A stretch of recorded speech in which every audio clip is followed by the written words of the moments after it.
네, 오늘도 역시 극한의 폭염이 예상되는 가운데 이번 주는 날씨 상황이 무척 유동적일 수 있다는 전망까지 나오고 있습니다. 특히 폭염이 아니면 호우가 나타나는 양상인데요.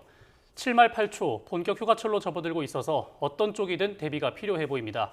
한국자연재난협회 김승배 본부장과 함께 현재 날씨 현황과 전망 알아보겠습니다. 안녕하십니까? 네. 어서 오십시오.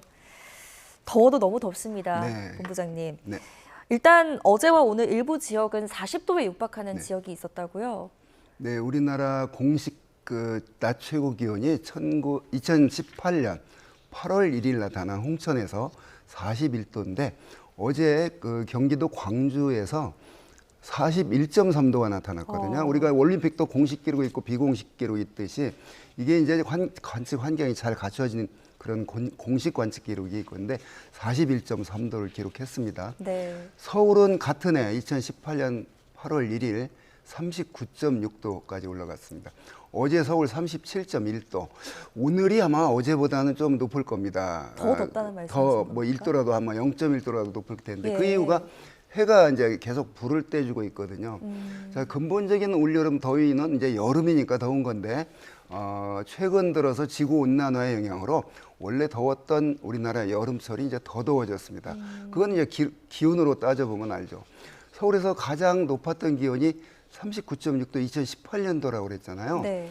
제 기억에 1994년 여름이 굉장히 더웠습니다. 자, 그 기록을 깬 게 2018년도거든요. 네. 그러고 작년 여름 또 굉장히 더웠습니다. 그래서 33도 이상인 폭염 일수가 얼마냐? 아침 기온이 25도 아래로 떨어지지 않은 열대야 일수가 얼마냐? 이거 따지는데 자, 폭염 일수로 2018년이 가장 높았습니다. 네. 그다음에 열대야 일수로 2024년 작년 여름이 가장 또 많았습니다. 자, 올해 어떻게 될 것이냐인데 올해도 그 94년, 2018년, 작년 2024년 여름에 못지 않거든요. 올 여름의 날씨 특징이 장마가 좀 비교적 빨리 끝나가지고 네. 더위 속에 있는 기간이 7월 초부터 시작이 됐어요.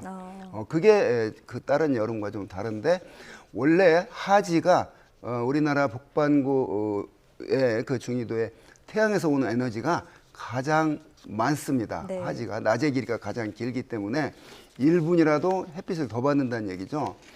그런데 이게 바로 6월 22일 날 그때 더운 게 아니라 약 시간차가 있죠.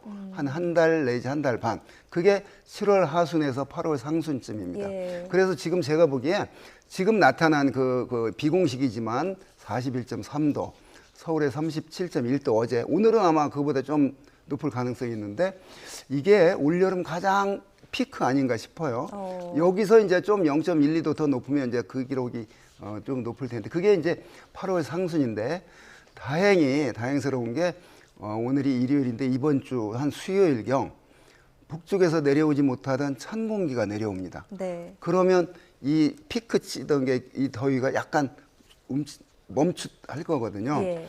그러면 낮 기온 37도까지 서울에 올라가다가 한 33, 4도 이 정도 이상도 떨어져 있는 그런 그 이번 주 기온 변화 전망인데 문제는 그 뒤에 그거보다 이제 더 높아지느냐 그게 아니기 때문에 이번이 올여름에 가장 피크일 것이다 이렇게 예상을 하는 거죠. 네.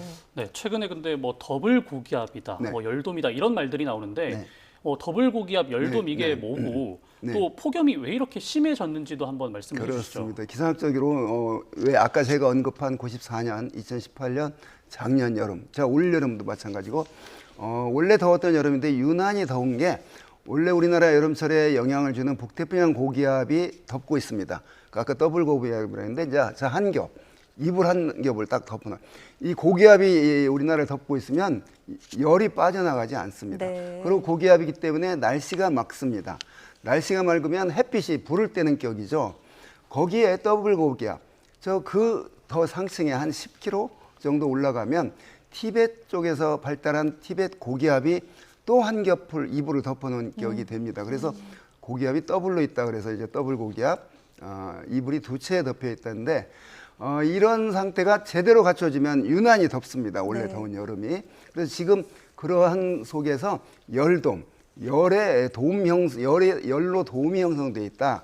그래서 열돔 때문에 이제 덥다는데 그러한 원인 때문에 올 여름 덥고 앞으로 남은 이제 그 8월 상순까지가 피크라고 그랬는데 그 중에서 하여튼 오늘이 이제 올여름 피크라고 보는데 이 열돔이 깨지는 게 이제 그렇게 금방 깨지진 않거든요. 적어도 계절적으로 8월 23일 처서까지는 계속해서 그런 구조가 있거든요.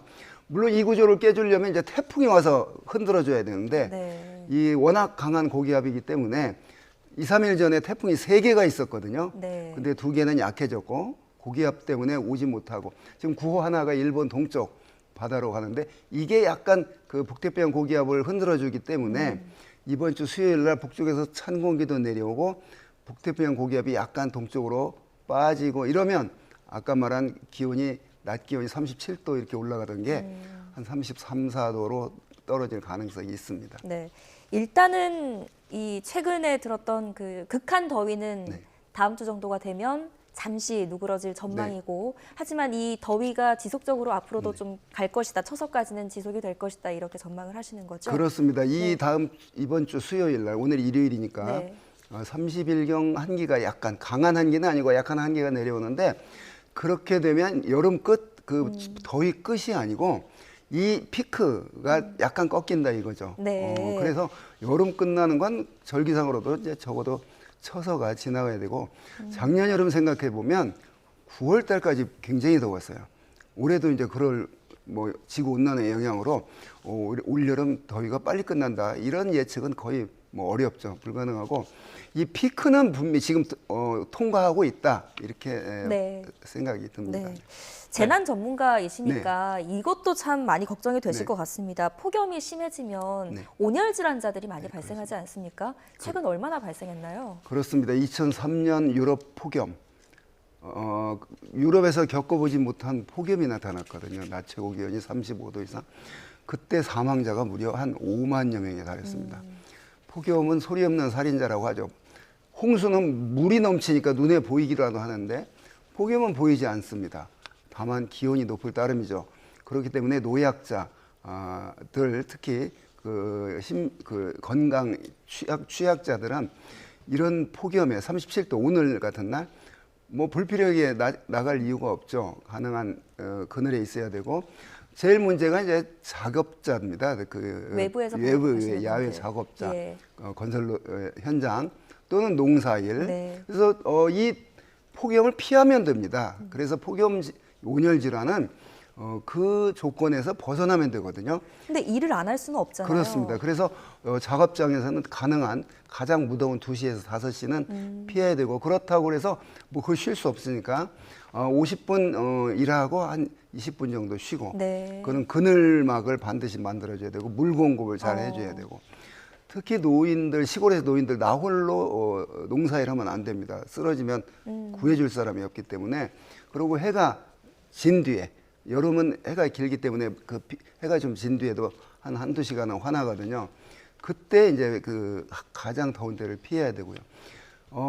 챙이 넓은 모자, 양산을 써야 되고 특히 양산을 쓰고 다니면 햇빛 강할 때 부득이 나갈 경우에는 반드시 양산을 쓰면 그 양산 밑에는 햇볕을 가해주기 때문에 바깥 그 양산 위의 온도보다 한 2, 3도 정도 기온이 낮을 수가 있습니다. 효과가 크군요. 그렇습니다. 여름에 넥타이 밖에서 안 매는 것도 체온 떨어뜨리는 데 효과가 있거든요.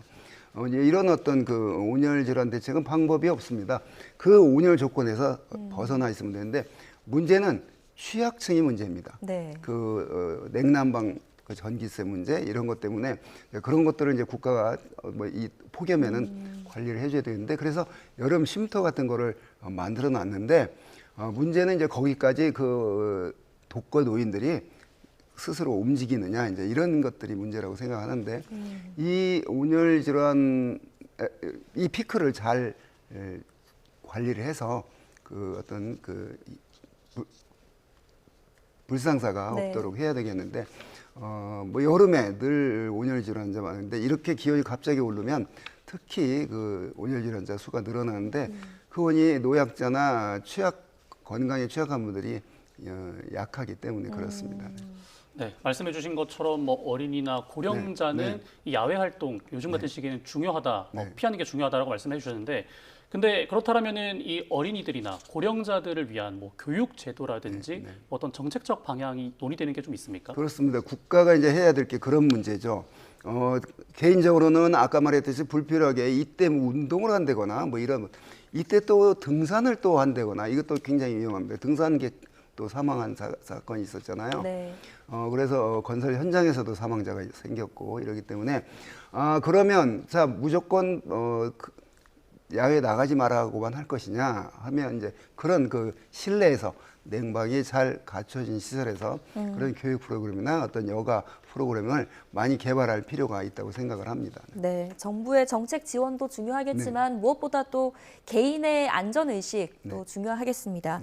자, 아까 태풍 이야기 하셨잖아요. 태풍이 지금 발생했다가 뭐 소멸되기도 하고 태풍이 한번 이제 만들어져서 올라와 주면 이런 무더위가 또 한풀 꺾일 수도 있다 이렇게 전망을 하셨는데 지금 태풍의 어떤 현재 상황 어떻습니까? 네, 올여름 돌이켜 보면 장마도 좀 이상했고 일찍 시작했다가 일찍 끝났다가 중부에 다시 지난번 큰 호우로 또 난리가 났었죠. 올해 태풍이 또 특이한 점이 태풍이 1호가 늦게 생겼습니다. 네. 6월 11일 날 첫 태풍이 생겼거든요. 자, 통상 한 5월까지 한두 개 정도가 생기는데 6월 11일 날 올해 첫 태풍이 생겼어요. 자, 역대 그 1951년 태풍의 기록이 있은 이후 5번째로 늦게 태풍이 생긴 해인데 예. 이 과거에 태풍이 늦게 생긴 해 보면 여름철 강수량이 굉장히 특이했어요. 올해도 좀 특이한 강수량 형태 보였잖아요. 200년 만에 한 번 빈도의 강수량이 내렸거든요. 산청에서는 나흘에 800mm 비가 내렸는데, 자, 올여름 태풍이 늦게 생겼는데, 자, 9호까지 생겼으니까 늦게 생겼지만 그 뒤에 생긴 횟수, 태풍의 횟수는 뭐 그렇게 적진 않습니다. 그런데 지금 폭염을 가져오게 하고 있는 이 고기압이 덮어 있기 때문에 7호, 8호 태풍, 9호까지 세 개가 동시에 있었는데 우리나라로 올 수 있는 그런 여건이었는데 고기압 때문에 못 왔거든요. 7호, 8호는 저 중국 남쪽으로 올라오지 못하고 이 고기압의 세력의 위세가 꺾여가지고 열대저압으로 태풍의 일생을 마쳤습니다. 네. 9호가 일본 동쪽, 그러니까 우리나라하고 상관없는 진로를 밟고 있는데 그게 북태평양 고기압을 약간 흔들어줄 것으로 전망이 되고요. 그러면서 이제 그 북태평양 고기압이 약간 빠지고 한기가 내려오면서 이 피크 37도에서 더 올라가는 그런 피크를 보이지는 않을 건데 올해 태풍도 이제 앞으로 남은 그 여름철 위험 재난 가능 기상 현상이 대기 불안정에 의한 갑자기 내리는 소나기, 그 대기 불안정에 의한 소낙성 비, 그리고 태풍. 이제 폭염은 지금 우리가 겪고 있듯이 올 한여름에 지금 피크를 통과하고 있는데 37도 한 8도 수준. 저 아까 경기도 광주는 41.3도를 어찌됐든 비공식이지만 기록을 찍었고요. 그래서 그 기온이 공식 비공식 합해서 올여름 최고일 것으로 전망이 됩니다. 그 41.3도가. 그런데 이제 우리 체온이 36.5도거든요. 자, 이 체온보다 높은 기온이 서울에 어제 37.1도. 대부분이 지금 37도 이상 어제 중부 내륙 보였거든요. 네. 자, 그 원인들이 그렇게 더운 공기에다가 또 남동풍이 밑에 태풍, 북쪽에 고기압이 있고 남쪽에 저기압이 있으면서 북고 남저형의 기압 배치에서 우리나라에 부는 바람에 지금 남동풍이 불고 있습니다. 네. 그러니까 열대 바다에 뜨거운 공기가 오고 있으면서 플러스 낮에 강한 일사에 의해서 불을 때는 격이고 또 더해지는 게 남동풍에 의해서 소백산맥을 넘어서 서쪽 지역에 팬 현상이 산을 타고 넘으면서 가지고 있던 성질보다 한 1, 2도 더 높아지는 그런 현상이 나타나거든요. 2018년 8월 1일 날 홍천에서 41도가 나타났을 때도 역시 동풍에 의한 팬 현상으로 한 2, 3도 더 높은 승온 현상 때문에 그 기록이 깨졌거든요. 자, 올해도 이제 지금 그래서 지금 어제 오늘 이렇게 더운데 하여간 오늘 일요일이니까 화요일까지는 이 수준의 기온이 37도 서울 기온 기준으로 이어질 것 같고 하여튼 수요일 날 한 2, 3도 약간 떨어진다. 그때 되면 이제 아까 말했듯이 또 이제 하나 우려되는 게 자, 이렇게 더웠다가 북쪽에 찬 공기가 내리면 나타나는 현상이 이제 또 폭우거든요, 폭우. 그렇게 지난 16일부터 19일 밤까지의 그 정도 수준의 폭우는 아니지만 다행인 게 이제 그 9호 태풍이 이 남쪽에 있는 수증기들을 싹 몰고 갈 것으로 전망이 돼요. 그러면서 한기가 내려와서 부딪히긴 하지만 그때처럼 그렇게 많은 비는 아닐 것으로 예상이 되지만 하여튼 이번 주 후반 그 한기 내려올 때 이 폭염 끝에 찬 공기 내려오면 반드시 폭우가 내릴 그런 조건이 되거든요. 그래서 그런 게 좀 우려가 됩니다. 근데 아직 반드시 그 정도 수준의 비가 온다 이렇게 단정적으로 말할 수는 없죠. 하여튼 그건 한 모레 정도 가면 네네. 예상이 되고요. 이번 폭염의 피크는 어제 오늘 정도가 될 것이다 이렇게 전망이 됩니다. 네, 최근에는 이제 극한 호우가 이어졌고 네네. 또 끝나자마자 바로 이제 극한 폭염이 이어졌습니다. 이렇게 네. 동시다발적으로 재난 상황이 발생을 한 건데 앞으로도 이렇게 이어질 거라고 생각을 하십니까? 그렇습니다. 지구 온난화가 첫 번째 원인이죠. 지구 온난화 문제는 근본적인 원인이 온실가스 배출이거든요. 석탄과 석유를 인류가 많이 편하게 살려고 방출을 했기 때문에. 그래서 지금 이 수준에서 이산화탄소를 제로로 이론적으로 만들기 어렵지만 탄소 제로, 이론적으로 제로로 만든다고 가정을 하더라도 이 지구 온난화의 상승 추세를 멈출 수는 없습니다.